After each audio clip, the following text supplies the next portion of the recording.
káyé gbọ́ ní ìròyìn. ìròyìn káyé gbọ́, ìròyìn káyé gbọ́, ìròyìn káyé gbọ́, ìròyìn káyé gbọ́, ẹ jẹ́ a jọ gbọ́ ìròyìn. ẹ kú dédé àsìkò yìí ní gbogbo ibi tí ẹ ti ń gbọ́ mi. ìròyìn káyé gbọ́ ni mo wá sétí gbọ̀nyìn láti kàn ní Jígí Alára. Orúkọ mi ni Olúwafúnmiláyọ̀ Adéṣẹwọ́. Ṣáájú ìgbọ́ kókó tó wà nínú ìròyìn yìí. Ọwọ́ ikọ̀ SOSAFE ti tẹ adigunjalè tó gé ìka olùṣọ́ àgùntàn kan ní ìpínlẹ̀ Ògùn. Ẹnìkan pàdánù ẹ̀mí rẹ̀ tí àwọn 9 sì farapa níbi ìjàmbá ọkọ̀ tó wáyé nínú ọgbà fásitì ti Ìlọrin. Ìyàwó ilé kan gbẹ̀mí ọkọ rẹ̀ pẹ̀lú àáké ní ìpínlẹ̀ Borno.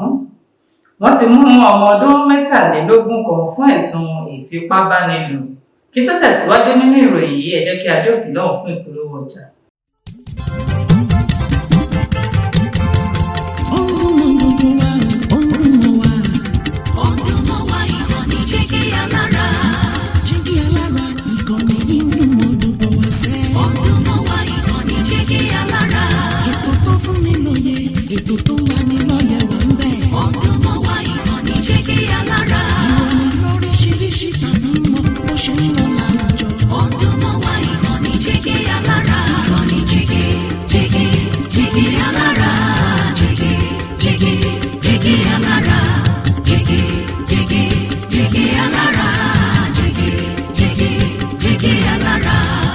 Ìkànnì Jígí Alára 24 bàbá gbogbo.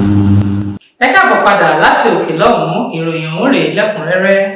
Ọwọ́ ikọ̀ SOSAFE ti tẹ adigunjalè tó gé ìka olùṣọ́ kan ní ìpínlẹ̀ Ògùn.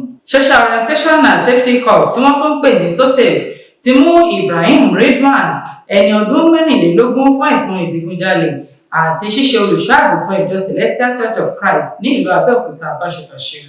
Àfúrásì náà wọ́n ní ó gé ìka àti etí ìtẹ̀là Orílópé tó jẹ́ adarí ìjọ Orílópé Parish ní abúlé Òwe Greenland ní ìjọba ìbílẹ̀ Abẹ́òkúta North. Gẹ́gẹ́ bí ọ̀rọ̀ láti ẹnu Moruf Yusuf tó jẹ́ agbẹnusọ fún ikọ̀ náà, ní Ridwan ló yọ wọ inú ìjọ náà láti jí ọ̀kadà olùṣọ́ àgùntàn ọ̀hún àti àwọn ohun èlò pẹ̀lú wáyà iná tí ó sì kọlu olùṣọ́ àgùntàn náà bí ó ṣe gé ìkàwọ́ àti etí rẹ̀. Yusuf wá ní wọ́n ti gbé afurasí náà àti àwọn ẹ̀rí tí wọ́n gbà lọ́wọ́ rẹ̀ lọ sí àgọ́ ọlọ́pàá ti Sábò Ìlúpéjú fún ìwádìí. Ẹnìkan pàdánù ẹ̀mí rẹ̀ tí àwọn 9 sì farapa níbi ìjàmbá ọkọ̀ tó wáyé nínú ọgbà fásitì ti Ìlọrin. Àwọn aláṣẹ àti olùdarí fásitì Ìlọrin ti fìdí ikú ẹnìkan múlẹ̀ níbi ìjàmbá ọkọ̀ kan tó wáyé nínú ọgbà náà ní Ọjọ́bọ̀ Thursday. Ìjàmbá náà ló ṣẹlẹ̀ sí ọkọ̀ bọ́ọ̀sì akérò tó kó ènìyàn 10 tó fẹ́ jáde nínú ọgbà fásitì ọ̀hún. Adarí fún ìgbòkègbodò nínú ọgbà fásitì náà, Kúnlé Akọgun, sọ ní ìlú Ìlọrin pé ní kété tí ìṣẹ̀lẹ̀ náà ṣẹlẹ̀ ni àwọn aláṣẹ àti olùdarí fásitì náà ti dìde tí wọ́n sì ti gbé àwọn tí wọ́n farapa lọ sí ilé ìwòsàn fásitì náà. Ọ̀kan tí ó nílò ìtọ́jú pàjáwìrì ni wọ́n gbé lọ sí University of Ilorin Teaching Hospital lẹ́yìn tí ara rẹ̀ balẹ̀. Wọ́n ní ọ̀pọ̀ nínú wọn ti pàdánù ẹ̀mí rẹ̀ kí ó tó dé ilé ìwòsàn. Àwọn aláṣẹ àti olùdarí fásitì náà kábàámọ̀ ìṣẹ̀lẹ̀ láabi náà tí wọ́n sì kẹ́dùn pẹ̀lú àwọn mọ̀lẹ́bí ẹni tó pàdánù ẹ̀mí rẹ̀. Ìyàwó ilé kan gbẹ̀mí ọkọ rẹ̀ pẹ̀lú àáké ní ìpínlẹ̀ Borno. Ilé-iṣẹ́ ọlọ́pàá ti ìpínlẹ̀ Borno ti mú arábìnrin kan ẹni 40 ọdún fún ẹ̀sùn pé ó ṣekú pa ọkọ rẹ̀ pẹ̀lú àáké ní abúlé Kàìtíkàrè ní ìjọba ìbílẹ̀ Chibok.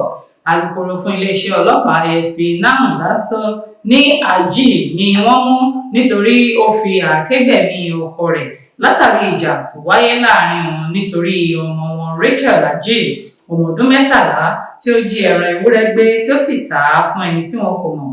Ó wá ní àwọn ti mú afurasí náà tí ìwádìí sì ti bẹ̀rẹ̀ lórí ọ̀rọ̀ náà. Wọ́n ti mú ọmọ ọdún 23 kan fún ẹ̀sùn ìfipábánilò. Iléeṣẹ́ ọlọ́pàá ti ìpínlẹ̀ Ògùn ti mú ọmọ ọdún 23 kan tí wọ́n pè ní Abdulrazak Muftau fún ẹ̀sùn pé ó fipá ní àjọṣepọ̀ pẹ̀lú ọmọ ọdún 16 ní agbègbè Ìgbésà ní ìjọba ìbílẹ̀ Adó-Odò Ọ̀tà. nínú mímú afurasí náà wáyé lẹ́yìn tí bàbá ọmọ náà bàbá oyè mú ẹjọ́ lọ sí àgọ́ ọlọ́pàá nígbà tí afurasí náà ń ṣe àpatẹnujẹ́wọ́. Ó ní òun àti ọmọbìnrin náà pàdé lórí ìtàkùn ayélujára tí àwọn sì ti ń dọ̀rẹ́ ṣe díẹ̀. Nígbà tí wọ́n fìdí ìṣẹ̀lẹ̀ náà múlẹ̀, alukoro fún iléeṣẹ́ ọlọ́pàá Ọmọlọ́lá Ògúntọ́lá ní Muftau jẹ́wọ́ pé lóòótọ́ ni òun ní àjọṣepọ̀ pẹ̀lú ọmọbìnrin náà nítorí olólùfẹ́ òun ni. Ó ní wọ́n ti mú afurasí náà tí ó sì ní ìwádìí tí ń lọ lọ́wọ́. Kò ní jù báyìí lọ lórí ìròyìn káyé gbọ́ fún ti tòní. Orúkọ mi lẹ́ẹ̀kan sí òun ni Olúwafúnmiláyọ̀ Adéṣẹwọ́ láti ìkànnì Jígí Alára. Káfíńrè pàdé rú.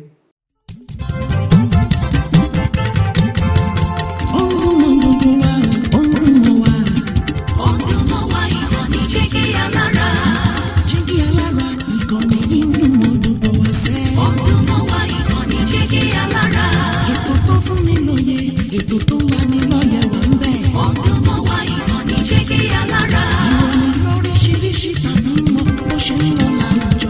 Ọdún mọ́ wá ìkànnì Jígí Alára. Ìkànnì Jígí, Jígí, Jígí Alára. Jígí, Jígí, Jígí Alára. Jígí, Jígí, Jígí Alára. Jígí, Jígí, Jígí Alára. Ìkànnì Jígí Alára 24 bàbá gbogbo.